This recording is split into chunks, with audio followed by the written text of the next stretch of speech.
اعوذ باللہ من الشیطان الرجیم بسم اللہ الرحمن الرحیم الشہر الحرام بالشہر الحرام والحرمات قصاص فمن اعتدى علیکم فاعتدوا علیہ بمثل ما اعتدى علیکم واتقوا اللہ واعلموا ان اللہ مع المتقین۔ حرمت والے مہینے کے بدلے حرمت والا مہینہ اور حرمتوں کا بدلہ ہے، یا جس کسی نے زیادتی کی تم پر پس تم زیادتی کرو اس پہ مانے جو زیادتی کی اس نے تم پر، اور ڈرو اللہ سے اور جان رکھو یہ کہ اللہ متقین کے ساتھ ہے۔ اس آیت مبارکہ کا آغاز ایک خوبصورت جملہ اسمیہ سے ہوا، مبتدا مرکب توصیفی، اس کے بعد خبر مرکب جاری کے ساتھ مرکب توصیفی۔ اللہ تعالیٰ فرما یہ رہے ہیں کہ حرمتوں کے مہینے کا بدلہ بھی حرمتوں کا مہینہ ہے اور حرمتوں کے اندر برابری ہے۔ اب یہ چیز اس زمانے کے مسلمانوں کو ہم سے زیادہ سمجھ اس لیے بھی آتی تھی کہ وہ لوگ دو قسم کے دور دیکھ رہے تھے۔ ایک دور جو حضور صلی اللہ علیہ وسلم کی زندگی کے شروع کے 12 سال تھے مکے کے اندر، وہاں پہ کیا ہوتا تھا کہ جب وہاں پہ مشرکین ظلم کرتے تھے ان پہ وہ اس کا جواب ان کو نہیں دیتے تھے۔ جس طرح حضرت خباب رضی اللہ تعالیٰ عنہ کو ان کی پیٹھ کو ننگا کر کے کوئلے پہ لٹایا جاتا تھا تو مسلمان چپ رہتے تھے۔ حضرت یاسر رضی اللہ تعالیٰ عنہ کو شہید کر دیا گیا، مسلمان چپ رہے۔ حضرت سمیہ رضی اللہ تعالیٰ عنہ کو شہید کر دیا گیا، مسلمان چپ رہے، جواب نہیں دیتے تھے کیونکہ کمزور تھے۔ یہ بالکل وہی دور تھا جیسے حضرت عیسیٰ علیہ السلام کے زمانے کا دور گزر چکا تھا کہ اگر انہیں ایک تھپڑ بھی مارے تو وہ کہتے ہیں ہمیں دوسرا تھپڑ بھی مار دو۔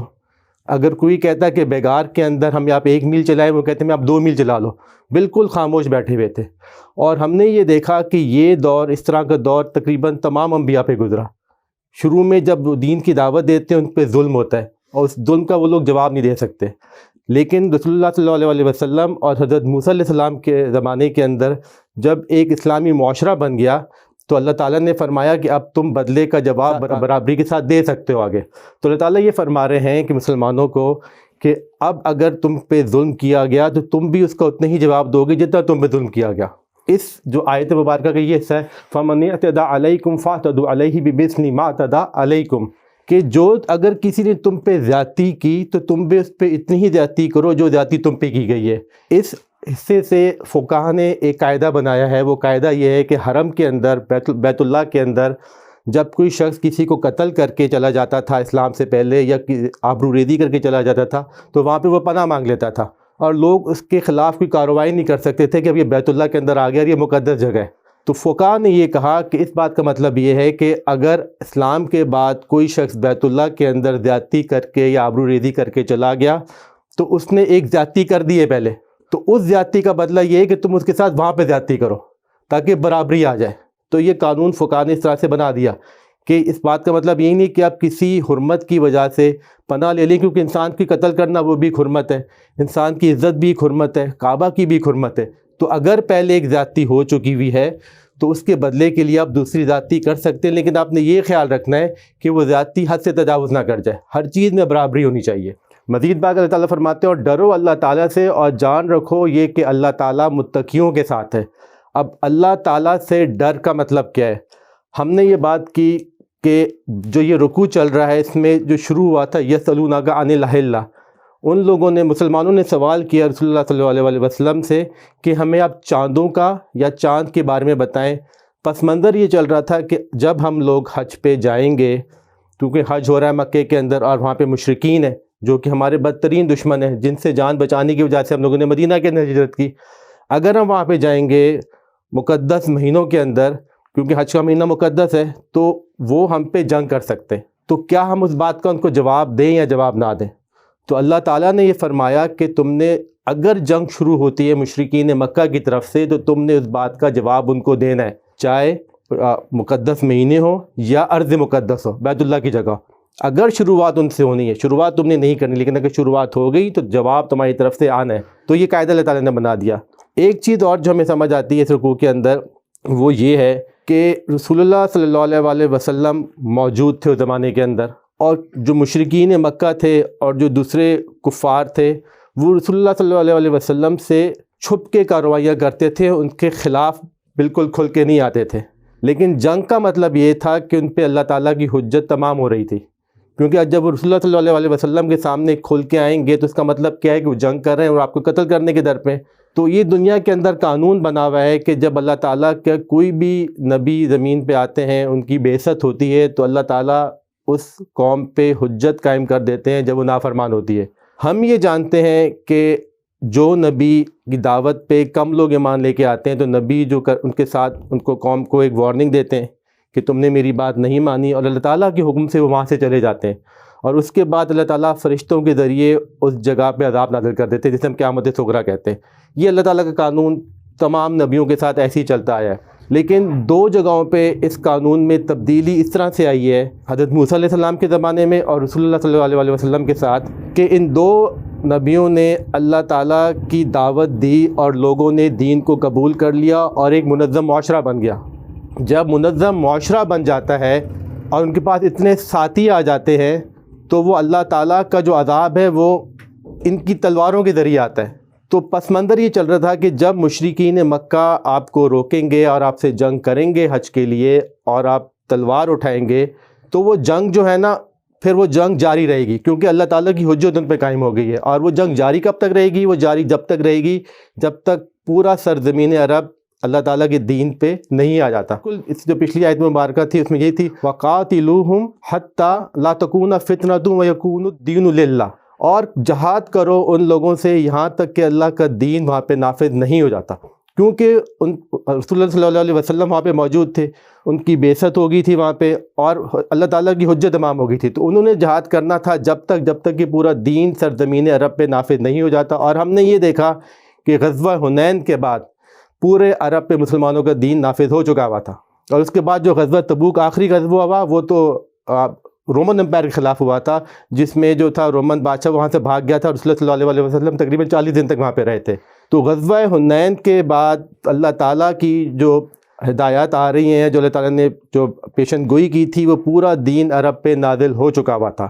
دوسری بات اللہ تعالیٰ یہ فرما رہے ہیں، اور ڈرو اللہ تعالیٰ سے، اور جان رکھو یہ کہ اللہ تعالیٰ متقین کے ساتھ ہے، یعنی کہ اللہ تعالیٰ نے جنگ کے ہم کو اصول بتا دیے ہیں۔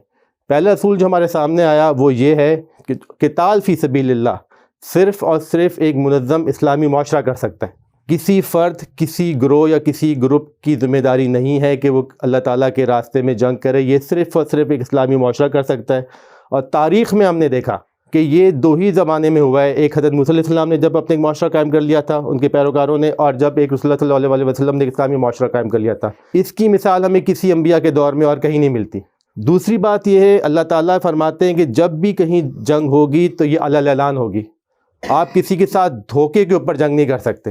یہ جو چھاپہ مار کارروائیاں اور جو گوریلا کارروائی ہیں، یہ اللہ تعالیٰ نے اسے منع فرمایا ہوا ہے۔ اور ہم نے یہ دیکھا اور ہم جانتے ہیں کبھی کسی نبی، کسی پیغمبر، کسی رسول کی زندگی میں ایسا نہیں ہوا کہ وہ اللہ تعالیٰ کی دین کی دعوت دے رہے ہو اور ساتھ میں ان لوگوں نے ایک گروپ بنایا ہوا کہ جو میری بات نہیں مانے گا اسے رات کو قتل کر دینا۔ نہ یہ مثال آپ کو حضرت نوح علیہ السلام کے زمانے میں ملے گی، نہ حضرت عیسیٰ علیہ السلام کے زمانے میں، کہیں مثال نہیں ملتی۔ بعض اوقات سریہ نخلہ جو سن 2 ہجری میں ہوا، اس کے بارے میں سوال کیا جاتا ہے کہ وہ سریہ نخلہ تو ایک مقدس مہینے کے اندر ہوا، رجب کے اندر، اور وہ ایک طرح کی گوریلا کارروائی تھی، تو یہ کس طرح ہوا رسول اللہ صلی اللہ علیہ وسلم کے زمانے میں؟ تو اس کی جو تفصیل آتی ہے وہ یہ ہے کہ وہ مشورہ ہو رہا تھا اور ایک صحابی اٹھ کے چلے گئے اور انہوں نے ایک شخص کو قتل کر دیا، جس کی بعد میں رسول اللہ صلی اللہ علیہ وسلم نے دیت بھی دی اور مال بھی واپس کیا اور اس کی کافی ممانعت بھی کی گئی۔ تو کسی قسم کا کوئی ایکسکیوز نہیں ہے کہ گوریلا کارروائی کبھی اسلام کے اندر ہوئی ہے یا ہو سکتی ہے۔ کسی بھی نبی کی زندگی کے اندر آپ کو کہیں بھی گوریلا کارروائی نہیں ملے گی۔ جو بھی بات ہوئی ہے اخلاقیات کے اقدار پہ ہوئی ہے، اور اخلاقیات کا مطلب یہ کہ آپ کسی کو دھوکہ نہیں دے سکتے، جو کام کریں گے علی الاعلان کریں گے، ظاہر اور باطن آپ کا ایک جیسا ہوگا، اور اسی کی بنیاد پہ جنگیں بھی ہوتی ہیں۔ یہ چھاپہ مار کارروائیاں، یہ گوریلا کارروائیاں، یہ بات کی ایجادات ہیں۔ دوسری بات، اللہ تعالیٰ نے اس رکوع مبارک میں اب تک کئی دفعہ فرما چکے ہیں کہ حد سے تجاوز نہیں کرنا۔ اگر کسی نے تم پہ ظلم کیا ہے تو تم اتنا ہی ظلم کرو گے جتنا اس پہ ظلم کیا ہے۔ اس بات کا کیونکہ مشرکین مکہ بدترین دشمن تھے مسلمانوں کے، مشرکین نے ان کے ساتھ 12 سال اتنا ظلم کیا تھا جس کی مثالیں ہم لوگوں کو کم ملتی ہیں۔ ان کو اس بات کا پتہ تھا کہ جب وہ ان سے سامنے جائیں گے تو ان کے اپنے جذبات بلند ہو جائیں گے، لیکن اللہ تعالیٰ نے ان کو کہہ دیا اگر تم نے اپنے جذبات سے جنگ کی تو وہ جنگ اللہ تعالیٰ کے لیے نہیں ہوگی، وہ جنگ صرف اور صرف تمہاری اپنے جذبات سے اور شیطانیات کی تسکین کے لیے ہوگی۔ تو وہی ویسے ہی جنگ کرو جیسے اللہ تعالیٰ جنگ کا کہتے ہیں۔ آپ صرف اسی کو مار سکتے ہیں جس نے آپ کو مارنے کی کوشش کی ہو، آپ اس کے گھر والوں پہ، اس کے بچوں پہ، اس کے بوڑھوں پہ ظلم نہیں کر سکتے. کسی جگہ آپ گھر تباہ نہیں کر سکتے، کسی جگہ فصلوں کو نہیں جلا سکتے، درخت تباہ نہیں کر سکتے. جتنا ظلم آپ پہ کیا گیا وہی جنگ آپ پہ کی جائے گی، علن جنگ ہوگی. اور جو اس کی مثالیں ہمیں اسلامی تاریخ میں ملتی ہیں. ایک دفعہ ایسا ہوا کہ مسلمانوں کا لشکر نے شام کا ایک علاقہ فتح کر لیا. جب رومن آرمی نے اپنی وہاں سے 3-4 جگہوں سے اس جگہ پہ اٹیک کرنا شروع کیا، تو جب مسلمانوں نے وہ جگہ پہ قبضہ کیا تو وہاں سے انہوں نے جزیہ لے لیا تھا اس قوم سے. تو جب انہوں نے دیکھا کہ رومن امپائر کئی اطراف سے آ رہی ہے تو انہوں نے وہاں سے جنگی حکمت عملی کے ذریعے وہاں سے پیچھے ہوئے، لیکن ان کو جزیہ واپس کر دیا اس قوم کو کہ ہماری ذمہ داری تھی تمہاری جان و مال کی حفاظت، اب ہم لوگ واپس جا رہے ہیں تو اب تم کو جزیہ دے کے جا رہے ہیں. یہ ان کی اخلاقیات تھیں. رسول اللہ صلی اللہ علیہ وسلم فرماتے ہیں میں تو دنیا میں اخلاقیات کی تکمیل کے لیے آیا ہوں. تو کیسے ہو سکتا ہے کہ ایک انسان جنگ کے اندر ان ساری چیزوں کو بھول جائے؟ برابری، اللہ تعالیٰ نے کئی دفعہ فرمایا کہ برابری سے آپ تجاوز نہیں کر سکتے. ایک دفعہ ایسا بھی ہوا جو حضرت جو ملوکیت کے اندر بادشاہ تھے امیر معاویہ، ان کا ایک کانٹریکٹ تھا رومن امپائر کے ساتھ. جب وہ معاہدہ تقریباً ختم ہونے والا تھا تو انہوں نے بارڈر پہ اپنی اسلامی آرمی بھیج دی وہاں پہ. تو اور جنگ کا تقریباً آغاز ہو چکا تھا. تو ایک صحابی ہے غالباً حضرت عباس رضی اللہ تعالیٰ عنہ، یہ ہم کو ملتی بھی حدیث ابو داؤد کے اندر. انہوں نے کہا کہ تم بغیر اعلان کیے اس امپائر پہ جنگ نہیں کر سکتے. اگر معاہدہ ختم ہو رہا ہے تو تم اس پہ اعلان کرو گے، اس کے بعد تم جنگ کرو گے. حضرت امیر معاویہ کو ہم کو پتہ ہے کہ وہ کتنے سخت حکمران تھے، لیکن انہوں نے ان صحابی کی بات مانی اور وہ آرمی کو واپس لے گئے.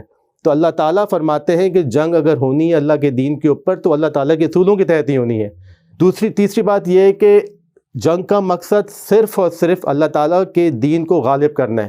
کوئی ملک ایسا نہیں کر سکتا کہ وہ کوئی جگہ کو قبضہ کرنے کے لیے جنگ کرے، اپنا سیاسی برتری کے لیے جنگ کرے، یا اسے یہ شوق ہو کہ میں فاتح کہلاؤں گا دنیا کے اندر. یہ ساری باتیں اللہ تعالیٰ کے دین کے خلاف ہیں. تو وہاں پہ ایک جنگ اللہ تعالیٰ نے بتائی کہ جب ان پہ حجت قائم کر دی گئی. دوسری بات اللہ تعالیٰ یہ کرتے ہیں جو کہ تعداد میں قیامت رہے گی، جنگ ہمیشہ ہوتی ہے ظلم و عدوان کے خلاف، جسے ہم انگریزی میں کہتے ہیں پرسیکیوشن. جہاں پہ دنیا میں ظلم ہوتا ہے، مذہبی ظلم، اقلیتوں پہ ظلم، وہاں پہ اللہ تعالیٰ فرماتے ہیں کہ اس مسلمان حکومت کی ذمہ داری بن جاتی ہے کہ وہ ان کو بتائے اور یا روکے، اور بعد میں اگر وہ نہیں مانتے تو اس پہ جنگ کرتے ہیں. لیکن ساتھ ہی ساتھ اللہ تعالیٰ ایک طاقت کا ریشو بھی بتاتے ہیں جو کہ قرآن شریف کے اندر آیا ہوا ہے. غزوہ بدر سے پہلے طاقت کا ریشو تھا 1:10. اگر ایک مسلمان ہوگا تو اس کے وہ 10 کافرین کے ساتھ جنگ کر سکتا ہے. باقی 9 کی جو تائید آئے گی وہ اللہ تعالیٰ کی تائید، اللہ تعالیٰ کی نصرت اس کے ساتھ ہوگی. جنگ غزوہ بدر کے بعد یہ ریشو اللہ تعالیٰ نے تبدیل کر دیا. ریشو بن گیا 1:2، اور تبدیل ان لوگوں کے لیے کیا جو کہ دنیا کے بہترین ترین لوگ تھے. رسول اللہ صلی اللہ علیہ وسلم اور ان کے صحابہ رضی اللہ عنہم، ان سے اچھے لوگ دنیا میں نہ کبھی آئے نہ ہی کبھی آئیں گے. تو اللہ تعالیٰ نے ان کے لیے بھی بعد میں ریشو چینج کر دیا کہ اگر تمہاری تعداد دشمنوں کے مقابلے میں آدھی ہوگی تو تم جنگ کر سکتے ہو، اور باقی آدھی تعداد میں اللہ تعالیٰ تمہاری مدد کریں گے، تمہاری نصرت فرمائیں گے. اور وہ ان سے زیادہ متقی کوئی تھا ہی نہیں. تو آج ہمارے علماء اور ہمارے فقہا کو سمجھانا چاہیے کہ جنگ کے اصول کیسے ہوں. جنگ کا مطلب کیا ہے آج کی دنیا میں کہ آپ نے جنگ کرنی ہے ظلم اور عدوان کے خلاف. جہاں جہاں آپ دیکھیں ظلم ہو رہا ہے، اگر آپ کے پاس اتنی طاقت ہے اللہ تعالیٰ نے آپ کو دی ہوئی ہے تو آپ مسلمان ممالک کو چاہیے کہ وہ جنگ کریں. لیکن وہ کب کریں گے؟ جب ان کے اپنے ملک میں دین نافذ ہوگا، وہ آیت بر پہ چل رہے ہوں گے، انہیں ایک دوسرے کا خیال ہوگا، وہ اللہ تعالیٰ کے دین کو قائم کرنے کی کوشش کر رہے ہوں گے، عدل و انصاف کا نظام ہوگا.